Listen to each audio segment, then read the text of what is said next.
अक्सर अभी आपको जो है ज़्यादातर देखने को सुनने को मिलेगा, समाज में खास करके आपको ज़्यादा सुनने को मिलेगा कि ज़मीन पर जो है 144 कर दिया गया है। लेकिन अगर ऐसा कर दिया गया तो आपको करना क्या है, क्या हो सकता है। देखें, कोई भी ज़मीन है और ज़मीन पर अगर देखें, जब भी खास करके विवाद होता है और विवाद होने पर जब एक तरह से आरोप लगाए जाते हैं, जो व्यक्ति है सामने वाला जो है जिस एक तरह से जो गलती कर रहा है, तो वो व्यक्ति क्या कर रहा है उसके खिलाफ जब आप कंप्लेन करते हैं तो वहाँ पर जो अधिकारी होते हैं,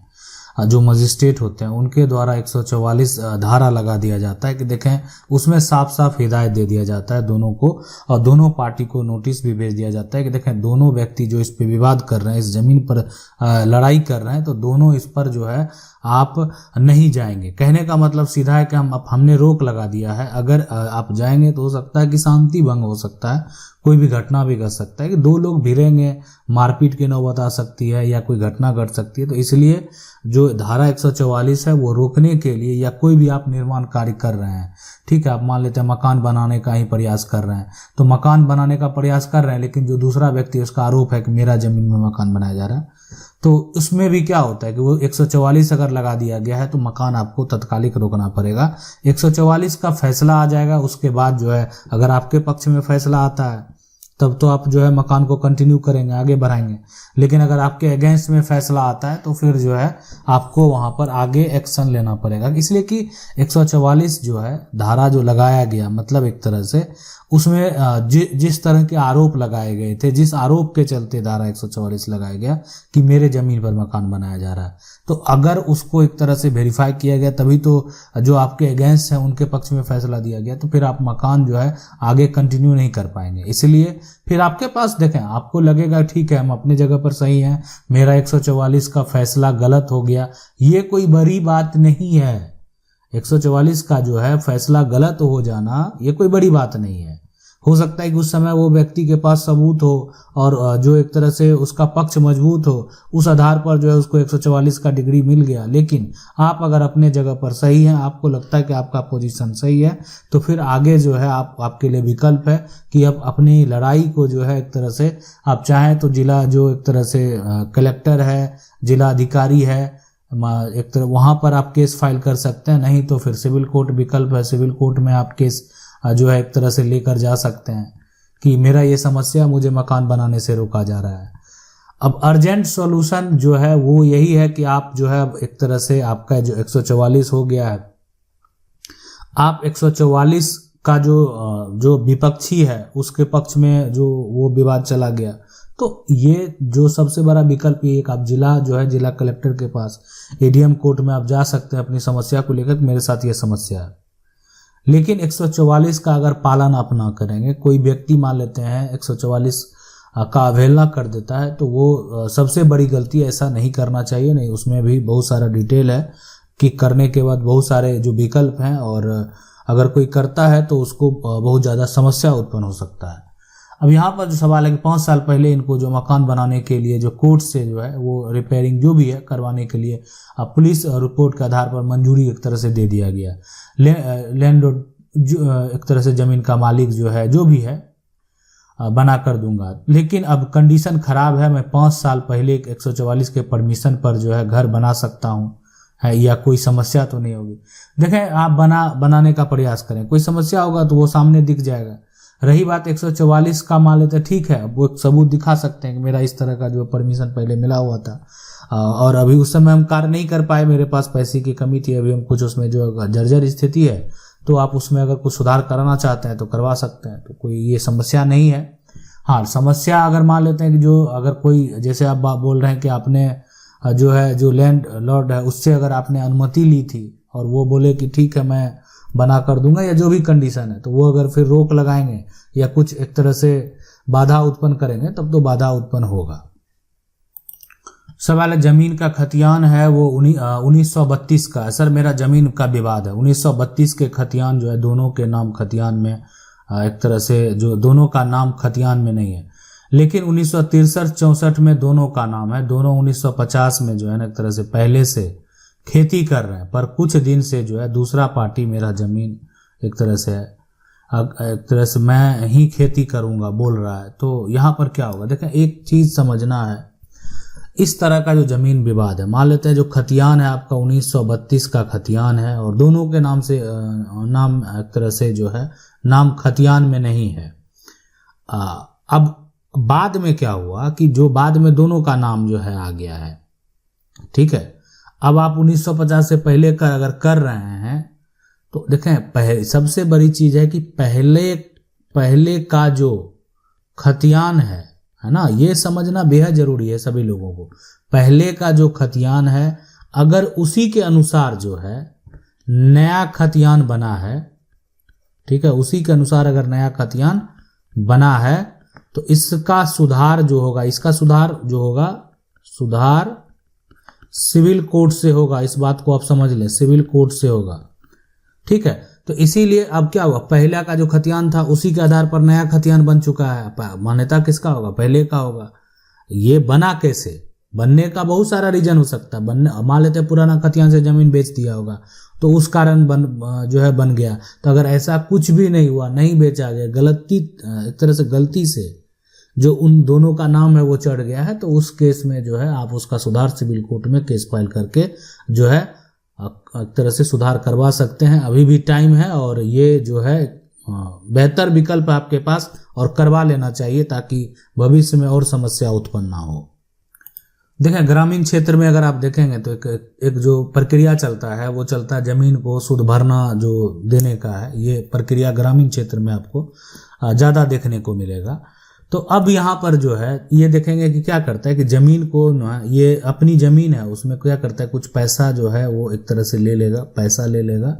और पैसा लेने पर जो है जमीन दे देगा। देखें, जमीन का फसल जो है जो भी है इस पे आप खेती कीजिए, सीधी सी बात है, खेती करिए। और खेती का मान लेते हैं आप कर रहे हैं और खेती से जो पैसा आएगा वो व्यक्ति लेगा। और जब जो व्यक्ति है ना, जो जमीन का मालिक है, पैसे समझे, जमीन है ना का मालिक जो है, मालिक जब पैसा लौटा देगा, जब पैसा जो है यहाँ पर लौटा देगा, ठीक है, जमीन पैसा मालिक क्या किया, अगर वो पैसा लौटा देगा तो उस केस में बाद में वो जमीन वापस मिलेगा। जब भी लौटाएगा तब तक वो व्यक्ति फसल खा रहा है उसका। तो यहाँ पर सवाल है कि मेरे परदादा ने 1930 में, आप समझ सकते हैं कब शुद्ध भरना लिया गया, तो 1930 में, माना 1930 में 340 रुपया में 1 बीघा जमीन शुद्ध भरना लिए। कहा कि मैं सूद रकम अदा नहीं कर सकता हूं, आप शुद्ध भरना बर्खास्त रजिस्ट्री ले लीजिएगा। तब परदादा ने अपने 3 बेटे से बड़ा बेटा के नाम शुद्ध भरना बर्खास्त रजिस्ट्री ले लिया। पिता ने तीनों बेटों को बराबर हिस्सा बांट कर भी दे दिया। 1960 में इस खेसरा में से एक परियोजना द्वारा नहर में गया, दूसरे भाई के हिस्से की जमीन नहर में गया, जिसका उसको अवार्ड भी जो है उठाया। अब परदादा के जो बड़े बेटा कहता है कि यह जमीन मेरे पिता के नाम से है और उसने जो है एक तरह से जालसाजी से यह जमीन अपनी बेटियों को लिख दिया। इस भूमि में सभी भाइयों को हिस्सा मिलेगा ही नहीं मिलेगा। देखें, शुद्ध भरना बर्खास्त रजिस्ट्री जो है वो परदादा के 3 बेटे में से बड़ा बेटा का नाम जो है ले लिया गया। तो ये जो परदादा के 3 बेटे हैं तो उसमें नाम तो बड़ा एक तरह से बेटा का दर्ज है, तो बड़ा बेटा का उस समय कितना उम्र था और ये क्या किया गया, तो इसको अब कोर्ट में चैलेंज करने की जरूरत है। इसमें देखें, सभी भाइयों को अगर हक लेना है, ज्वाइंट जो प्रॉपर्टी है अगर उसका दावा करना है, तो उस केस में जो ज्वाइंट प्रॉपर्टी का अगर आप दावा करने के लिए जा रहे हैं तो उस केस में जो बड़ा बेटा है ना, उसके नाम से जो रजिस्ट्री ली गई है उसको चैलेंज करना पड़ेगा। और चैलेंज करना पड़ेगा, साबित करना पड़ेगा कि ये हमारे पूर्वज जो दादा परदादा हैं उनके द्वारा जो है ज्वाइंट प्रॉपर्टी ले लिया गया, किसी कारण बस उनके नाम से ले लिया गया। और इसमें जो है एक तरह से बजाबते कहने का मतलब अभी क्या है कि वर्तमान जो स्थिति है, अगर जो क्षेत्र के लोग हैं उससे भी जानकारी जो प्राप्त करेंगे तो उससे ये प्राप्त होगा कि ये सभी जो है को संपत्ति को अलग अलग बांटा गया था, लेकिन अभी कुछ समय बाद जो है इस पे लोग अपना दावा पेश कर रहे हैं और गलत तरीके से जो है अपना संपत्ति जो कि उनके नाम से है उसको जो एक तरह से अपना हक जो है वो लेना चाह रहे हैं, या आप कह सकते हैं कि वो गलत तरीके से हासिल करना चाह रहे हैं, अब नहीं देना चाह रहे, बहुत तरह की बातें हैं। तो लेकिन इसको जो है साबित करने के बाद आप इसको संपत्ति को कानूनी तौर पर वापस प्राप्त कर सकते हैं। अब जमीन को जो है 1950 में बेच दिया गया, मतलब जो है कह रहे हैं कि हम लोग का एक प्लॉट है जिसमें हमारे दादाजी जो है 1947 है ना और 1950 में जो है एक प्लॉट को सेल कर दिए हैं ईस्वी में, लेकिन बेचा गया है ये पता नहीं है, कैसे पता चलेगा। तो देखें, अगर आपको ये आइडिया है कि 1947 और 50 का बात है तो आपका उस समय जो जिला होगा, ठीक है, जिला का जो एक तरह से रजिस्ट्री का ऑफिस होगा, उस समय रजिस्ट्री का जो ऑफिस होगा, है ना, तो जिला जो उस समय जिला होगा 1947-50 में पता करें वो कौन सा जिला हो सकता है। अभी आप जिस जिला में रहते होंगे वो नया बन गया होगा, तो उस समय का जो रजिस्ट्री ऑफिस होगा, जो निबंधन कार्यालय होगा, वहां आपको जाना होगा, वहां उसका जो इन्फॉर्मेशन है वहां से आपको उसका नकल जो है वो प्राप्त होगा। तो वो बात करेंगे और वहां पर जो है ढूंढने के लिए, ताकि वो जो आपका जो नाम है देंगे कि इस प्रकार से इस खाता खेसरा प्लॉट का जो है इस ईस्वी में आपको रजिस्टर पर देखना है कि यहाँ पर जो है रजिस्ट्री हुई है नहीं हुई है, देख लेंगे वो सारा रिकॉर्ड जितना भी उस ईयर का निकाल कर जो है अगर वो मौजूद होगा तो फिर आप उसका नकल जो है निकाल लेंगे। तो ये तरीका है और इस तरीके से जो है आप अपना नकल प्राप्त कर सकते हैं। पैतृक जमीन को जो है बेटों के नाम कर देना। देखें, अपनी सारी पैतृक जमीन जो है दादाजी ने अपने बेटों को सेल डीड कर दिया, तो इसका मान्यता जो है वो शून्य है। आप समझ सकते हैं इसका मान्यता जो है यहाँ पर शून्य है, जीरो है, वॉइड है, कोई मान्यता नहीं है। देखें, पैतृक संपत्ति है और दादा जो है किसको लिख रहे हैं, बेटे को लिख रहे हैं। ये कोई लिखने का तरीका थोड़ी है। बेटे को अगर आप लिख रहे हैं बेटा, तो बेटा का तो वो संपत्ति होगा ही, आपके बाद बेटा का ही संपत्ति होगा, तो उसको आप क्यों लिख रहे हैं, ऐसा क्या कर रहे हैं। तो पैतृक संपत्ति को जो है एक तरह से अगर जो दादा सारी संपत्ति अपने बेटे के नाम अगर कर रहे हैं तो वो पैतृक संपत्ति में, अगर मान लेते दादा के पास जो पैतृक संपत्ति है या मान लेते आपके पिता के पास जो है वो पैतृक संपत्ति है, आप उसमें कानूनी तौर पर जो उनके बच्चे हैं उनका भी अधिकार होगा। तो अगर वो करते हैं तो उसका मान्यता शून्य होगा। आप जो है केस फाइल करके उस तरह के रजिस्ट्री को जो है कैंसिल करवा सकते हैं और अपना कानूनी तौर पर दावा पेश कर सकते हैं। देखें, जितना रुकेंगे, जितना समय लगाएंगे, अगर मान लेते पिताजी अपनी जमीन को बेच रहे हैं, आप इसमें रोक नहीं लगा पा रहे, पिताजी के नाम में बेच रहे हैं, लेकिन लोग रोक लगाने के लिए अब आपको कोर्ट का सहारा लेना पड़ेगा। सबसे पहले जो दादा ऐसा किए, जो गलत तरह के पैतृक संपत्ति जबकि आप हिस्सेदार थे अपने बेटे के नाम कर दिए, उस पर आप एक्शन लें। और उसके बाद पिता के द्वारा जो गलत तरीके से संपत्ति बेची जा रही, जब आप पुराना जो एक तरह से जो रजिस्ट्री है उस पर एक्शन लेंगे और पिता के द्वारा जो बेचा गया है उसको भी नोटिस भेजेंगे।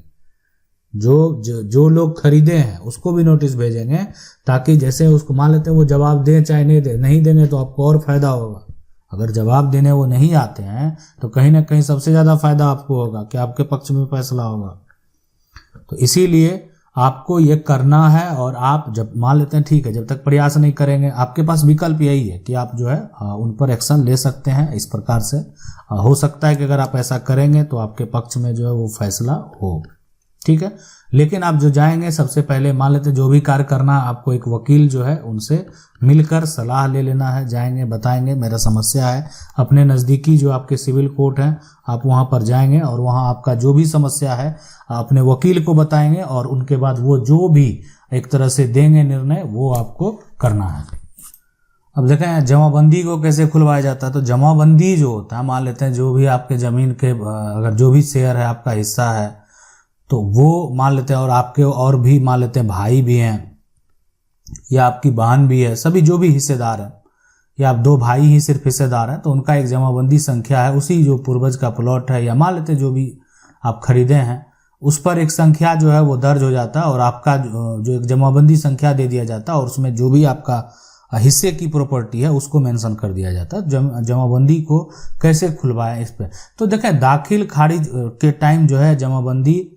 कर्मचारी बोल रहा है, तो देखें ये बिल्कुल जो मोटेशन हो रहा है ऑनलाइन जिसका हो जा रहा है यहाँ पर बहुत सारे राज्य में, तो ऑनलाइन पोर्टल के बाद जो है वहाँ पर बाय डिफ़ॉल्ट जमाबंदी संख्या आपको ऑनलाइन पोर्टल पे देखने को मिलेगा, ठीक है। अगर मान लेते नहीं देखने को मिल रहा तो वो क्या होता है, उस जमाबंदी संख्या जो ऑनलाइन पोर्टल पे आपको देखने को मिल रहा है उससे आप अगर अपना ऑफलाइन रजिस्टर देखेंगे तो वहाँ पर आपका जो प्रॉपर्टी होगा वहाँ पर वो मेंशन होगा, तो वहीं पर आपका वो हो गया जमाबंदी संख्या।